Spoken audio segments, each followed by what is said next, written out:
On the day of our honeymoon departure, he presented divorce papers before me.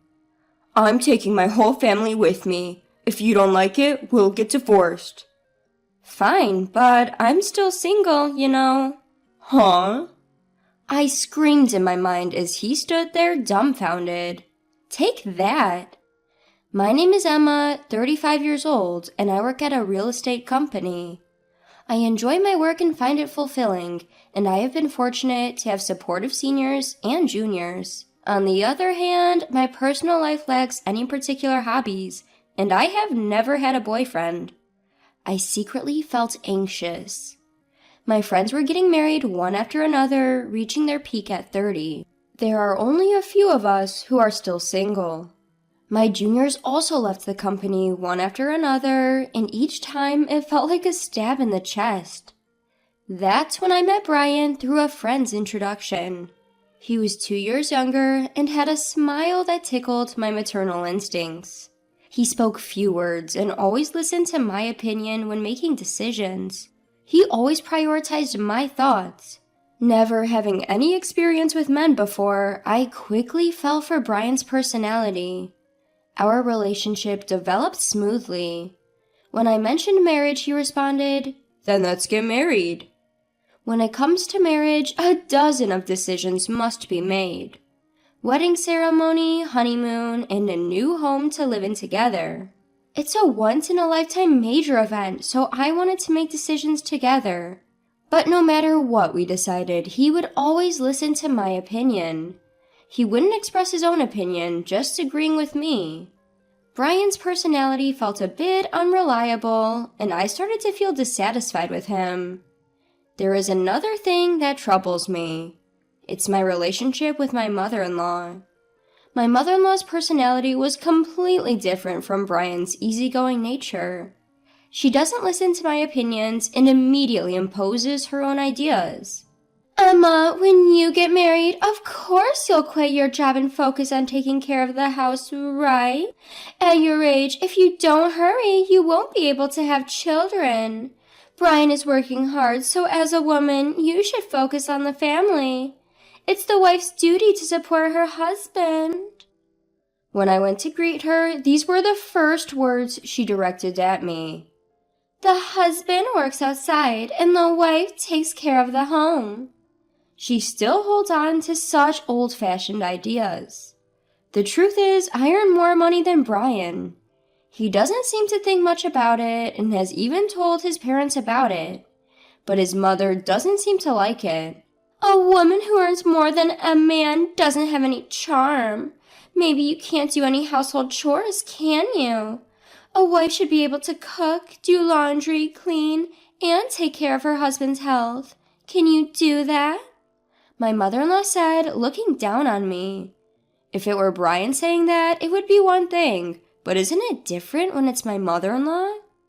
It's not something to brag about, but I can manage all household chores since I've been living alone for a long time. And I have no intention of quitting my job after marriage, and I want to prioritize myself as much as Brian. That's what I thought. But Brian didn't help me even when my mother-in-law criticized me. Instead of refuting my mother-in-law, he nodded along with her statements. Because of that, I felt a bit uneasy about Brian. Can I really rely on someone like this for the rest of my life? Well, Brian is younger than me after all. Maybe he'll become more reliable in the future. If this marriage falls through, I might never get married in my life. Anxiety and desires clashed in my mind, swirling around in endless conflict. However, time doesn't wait, even if I'm troubled. There are so many things I need to decide for the wedding, the destination for the honeymoon, applying for time off from work, and so on. The to-do list keeps piling up. With a sense of unease, I spent busy days preparing for both work and marriage. One day, I consulted Brian.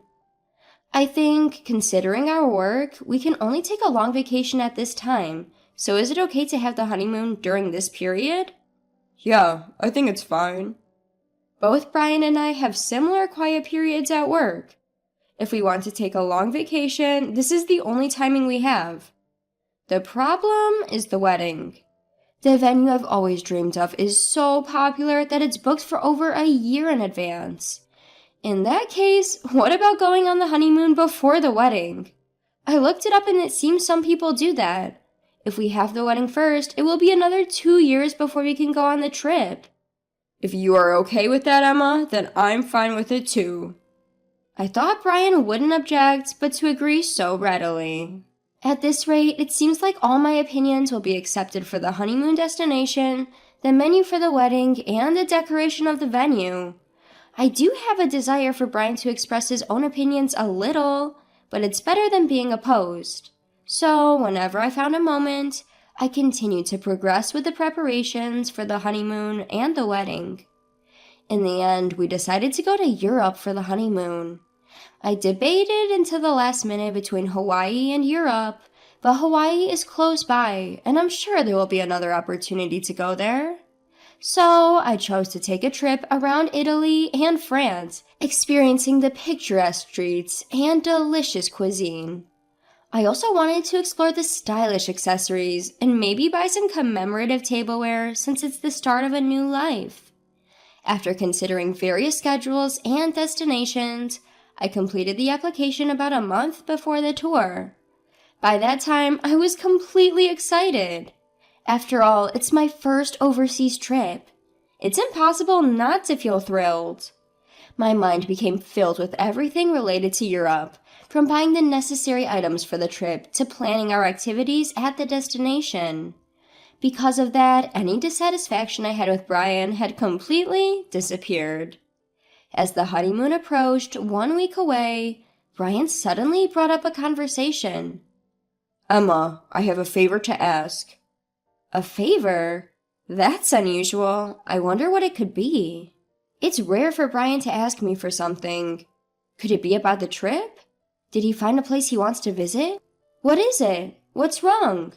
I asked, filled with anticipation, and he innocently made the request. I want to go to Champs-Élysées when we're in Paris. Mom really wants to go there. What? My mother-in-law? Wait a minute, what do you mean?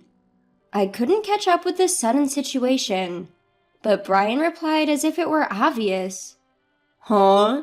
Since everyone is going, we'll all be together even during the trip, right? What do you mean by everyone? It's a honeymoon, so it's obvious that it's just me and you, the two of us going. But my mom thinks it's normal for the whole family to go.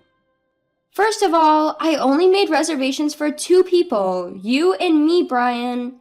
The tour deadline was 7 days ago, so today is the last day to register. Regardless of whether we go together or not, I only booked for 2 people, so there's no way we can go. If you ask the travel agency, they can figure something out. As I was dumbfounded by his statement, the intercom in the house rang. On the intercom screen, I saw the figure of my in-laws. Without caring about my surprise, my in-laws entered the house carrying a large number of bags. Ignoring my objections, my mother-in-law's eyes sparkled as she announced, I thought I'd leave the luggage here, since we are leaving soon. I'm so excited. Then Brian said, Just leave the luggage here, and started leading my in-laws into the room without my consent. Wait a minute! I tried to stop him in a hurry, but my mother-in-law stared at me sharply. Oh, what is it, Emma? I hope you're not suddenly saying, I don't want to go together now. I didn't agree to go together in the first place. I immediately retorted, but my mother-in-law paid no attention, saying, You heard it just now, didn't you? But Brian always thought we would go together with you, right? In response to my mother-in-law's flattering question, Brian replied with a simple, Yeah. Taking advantage of his affirmation, my mother-in-law began to deny me. It's normal for the husband's parents to go on the honeymoon. Don't you have such common sense? I hope you won't have any unpleasant experiences during the trip being with you. Since it's a special honeymoon, we want to make good memories, right? I'll make sure to drill common sense into you during this week before we go on the trip. It's supposed to be a special honeymoon? Drilling common sense into me? It felt like everything was being ruined. I clearly felt my blood boiling. Mother-in-law, this is a honeymoon, you know? Normally, it's supposed to be just the husband and wife going, right? I desperately held my ground. If I continued to listen to my mother-in-law's side, it would affect the future. I wanted to avoid that at all costs. However, my mother-in-law stubbornly refused to compromise. Not only that, she started to deny me. The husband's parents are supposed to go on the honeymoon together. It's just common sense. I can't believe you dislike being with us. I thought we would become a family, but our common sense is different. You don't like me and nothing seems to match. How sad. As if she had been hurt herself, my mother-in-law lowered her eyebrows in an artificial manner. The end of her words, how sad, contained an underlying smirk. I was convinced that she was deliberately trying to trap me. That's how certain I was. Even Brian, without questioning, began to blame me based on my mother-in-law's words. Emma, what the hell? They're my parents. It's okay to go on a honeymoon together, isn't it?